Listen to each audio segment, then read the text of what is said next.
So today I'm going to be talking about the academic research genre chapter.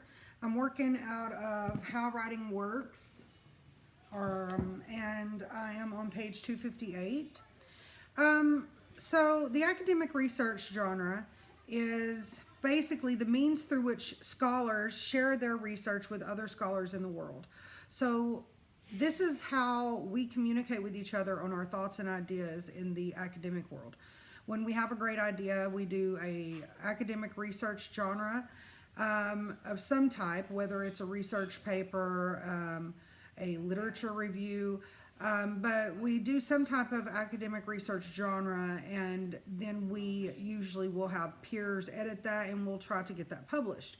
And so we're sharing our information with other scholars around the world so that we can better understand ideas and subjects within the academic fields. So if you look on the very first line of 258, that's what it's talking about there. The means through which the scholars share their research with other scholars in the world. Now, if you go down just a little bit into the next paragraph, it's going to talk about when an instructor asks for a research genre. So if you look, that's the third sentence on this page, or second paragraph. When an instructor asks for a research genre, that means you are expected to do outside research. So anytime you're told that you need to do an academic research genre paper of any type, that's what they're asking. You have to do some outside research. And if you look through the rest of those paragraphs at the top portion of that page, it's basically talking about different instances you might be asked to do academic research genres, obviously in the classroom, but also out of the classroom in your careers. Because in the workplace, you're also going to be asked to do academic research genre in terms of trying to find research on ideas and report back those ideas. So let's look at the bottom of 258. The first type of research genre that we're talking about here is the abstract. Now, the abstract is simply, as our book put it, a short document, usually a single paragraph, that accompanies a research article or student research paper. And the point of an abstract is it summarizes the main research questions and findings. So if you're ever asked to write an abstract, or if they tell you to read the abstract of a paper, that's what they're talking about. It's that short paragraph before the actual paper that summarizes the research questions and findings. Okay, let's move over to page 262. And here we're talking about the annotated bibliography. An annotated bibliography is similar to a works cited page, but it's kind of a ramped up works cited page, if you will. If you look at the bottom of 262, it says an annotated bibliography is a list of many sources with short summaries of each. So basically, you're going to write out a list of your sources like you would for a works cited page, but then you're going to add a short summary of each source that tells the reader a little bit about what's going on in that source, so that when they read through your annotated bibliography, they can easily see what type of research you're using to prove your points. If you look over on 263 and 264, you'll see examples of this, but I want to look at the example on 265 because this is an example for literature, and it's very similar to what I would ask for in a literature class. So the annotated bibliography, I want you to keep in mind that our papers are MLA 8th edition, so you would actually format this in MLA 8th edition, meaning your title would be Works Cited. It would be centered. Then you would have a hanging indent like you do with all of them. You would have this double-spaced, 1-inch margins on all sides, with a header with your last name and page number at the top. You also want to make sure that you're keeping your citations or your annotated bibliography in alphabetical order. okay, based on the author's last name. If you look at these examples, they've done very similar to this, but the formatting's not exactly what we would use, because I doubt that they were using MLA 8th edition. They probably had MLA 2nd, 3rd, 4th edition looking at it. So when we look at this, we notice that they still have the hanging indent, they still have last name, comma, first name, and a lot of the citation information. You're going to cite it just like you would any other citation on a works cited page, okay? So you would need to look at Al Purdue under the MLA formatting style to make sure you're citing it correctly. But at the very end of the citation, they put a period. They hit the space bar one time, and then they immediately go into their summaries, okay? So that's what I would have you do. At the end of your citation, period, space bar, begin your summary. And notice that these summaries are only about 3 to 4 sentences long. So that's what we're looking for, a summary that's about 3 to 4 sentences long. And you can do this a number of ways, okay? Read through the article, ask yourself, what's the thesis? What are some of the main ideas, meaning the topic sentences that they're using, and their conclusion. Then try to summarize all of that in 3 to 4 sentences, telling the reader the overall idea of what's going on in that source. When they finish the summary, they put a period at the end of that sentence, hit the enter key, and they begin their next citation with summary. Okay, that's all an annotated bibliography is. So let's move on to the next genre under this. Let's look on 267, literature review. Okay, so a literature review, what is that? Well, a literature review is going to be a summary of previous research. Basically, it's kind of like an extended annotated bibliography without all of the works cited information.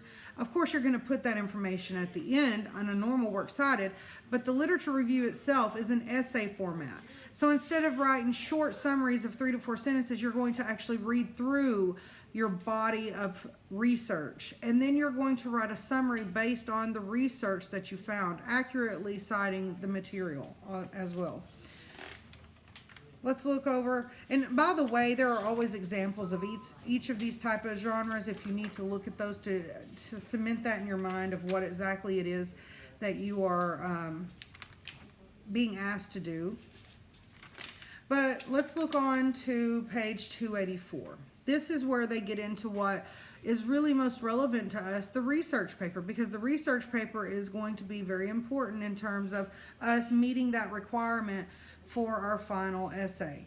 So the research paper, what is it? How is it different than a normal paper? Remember, we just wrote a literary analysis, and now we're having to write another literary analysis, but this time it's a literary analysis research paper.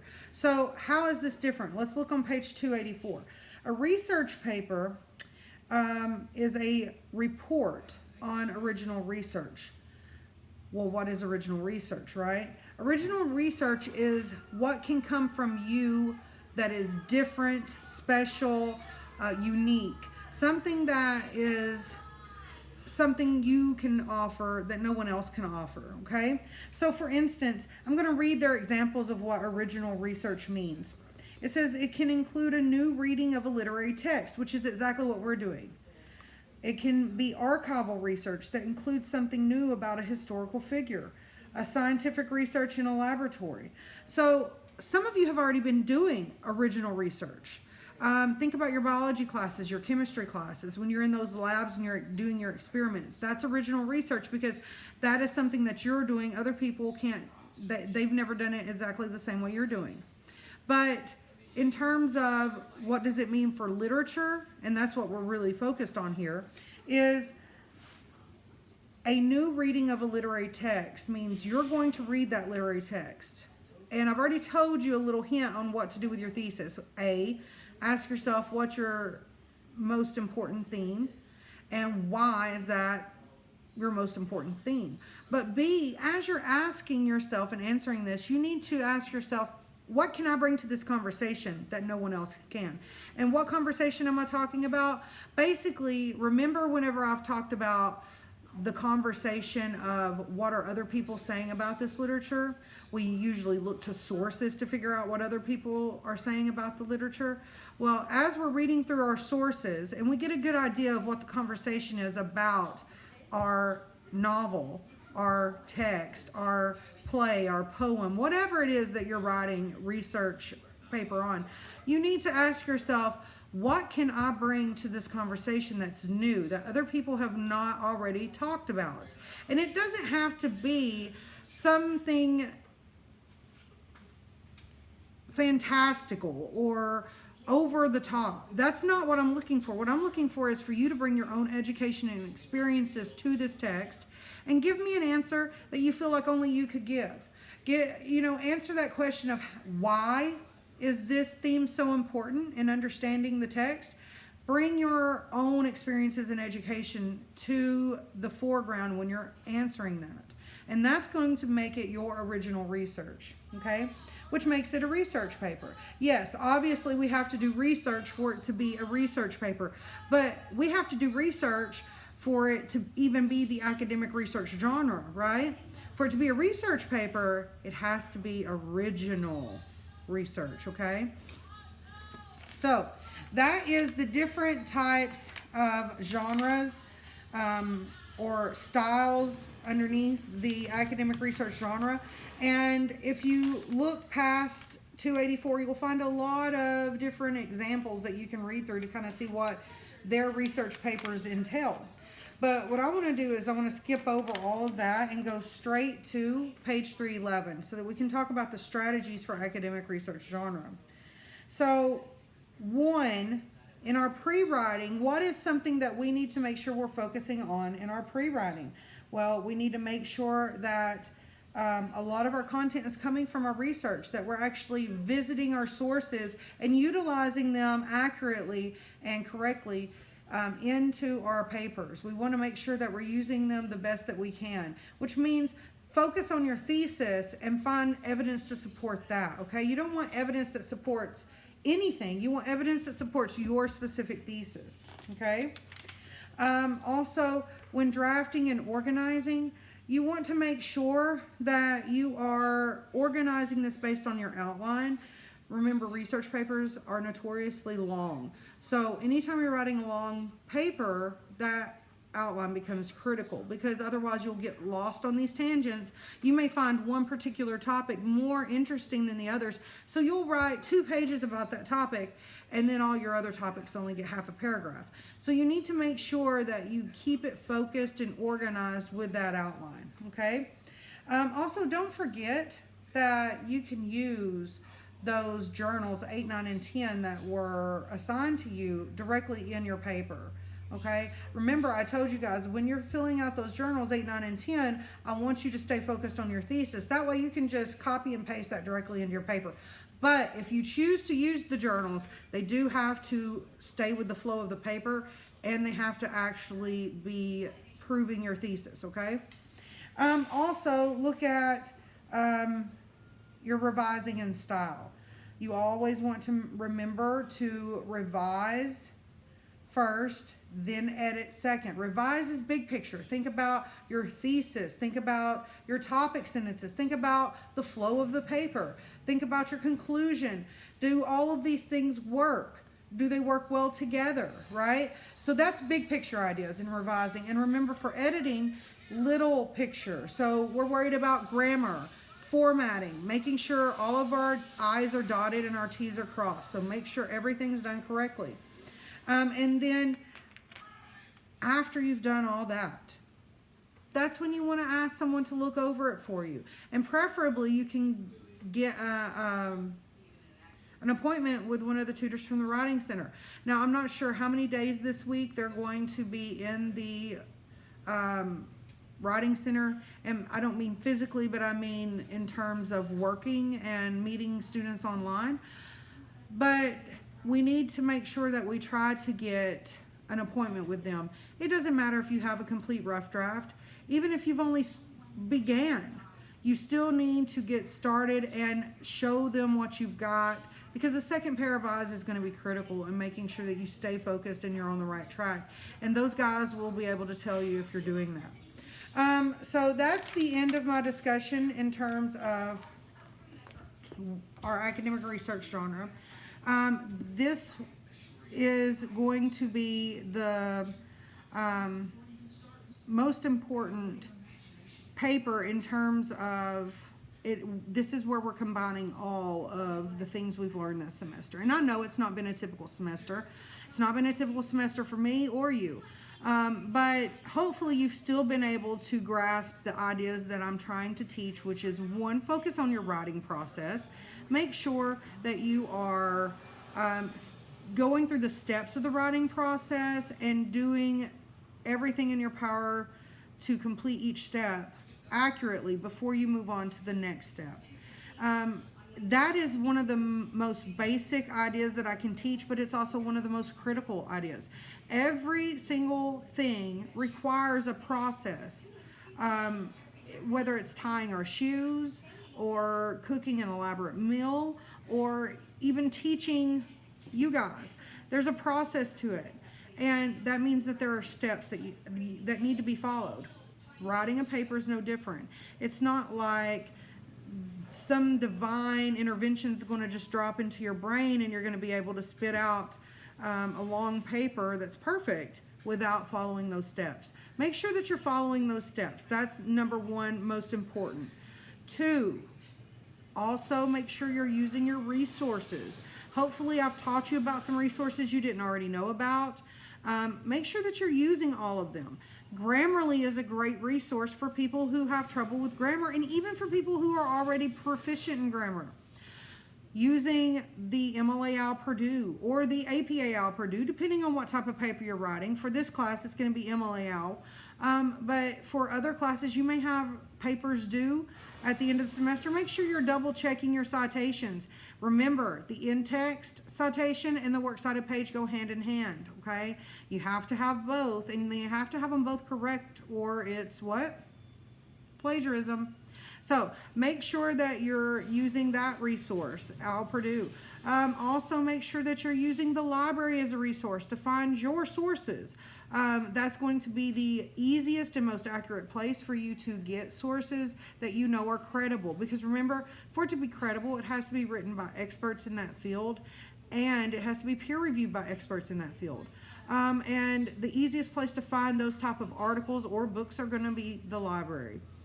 Also remember that I'm a resource. If you have questions, send me an email. I'm happy to answer. And also, if you need questions answered for sources, talk to Miss Lacey Wolf. She's a great resource. The tutors in the Writing Center, they're great resources, especially now at a time where we can't really do a peer review in class. They can peer review online with you and really help you make sure that you're on the right track, because a fresh set of eyes are always going to be helpful. But here's a hint: if you can't get in to see them this week, and you really need somebody to look over your paper, ask a peer at home. If you know someone who's already had freshman English, have them look over it with you, or a parent. Anyone who has a new set of eyes to look at the paper will help. So guys, I hope that everybody's safe and well, but make sure that you stay focused on this paper.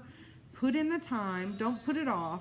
Make sure that you're putting in at least 2 hours a day, and you should be fine, okay? But if you're not, email me and I'll be happy to work it out. Now, what I'm going to do is considering the extended circumstances that we're dealing with, what I want you to do is make sure that you have this ready by next Friday. Not this Friday that's coming up, but the next Friday, because that's what I'm going to do, is I'm going to make your papers due by midnight on Friday of finals, which is going to be really hard on me in terms of grading them before grades are due, but I'm hoping that it'll kind of end up balancing itself out, because you guys are going to have extra time, so you're going to make them great, perfect papers, right? So have a enjoyable time doing the paper. I always love doing research papers. Even though they're stressful, I learn a lot of information about the work that I'm writing about. So hopefully that happens with you as well. But make sure that you stay balanced through the next couple of weeks. I know that with finals coming up in all the classes and it all being online, it can be very stressful. Try to schedule yourself time to do everything, and then also schedule yourself some downtime just to relax, because that's going to be important. You don't want to overwork yourself or stress yourself out to the point that you feel like you want to just give up, okay? When you start feeling like you want to give up, take a break and then come back. Okay guys, so that's the end of the video, and hopefully you guys do perfect. And of course, if you have questions, let me know.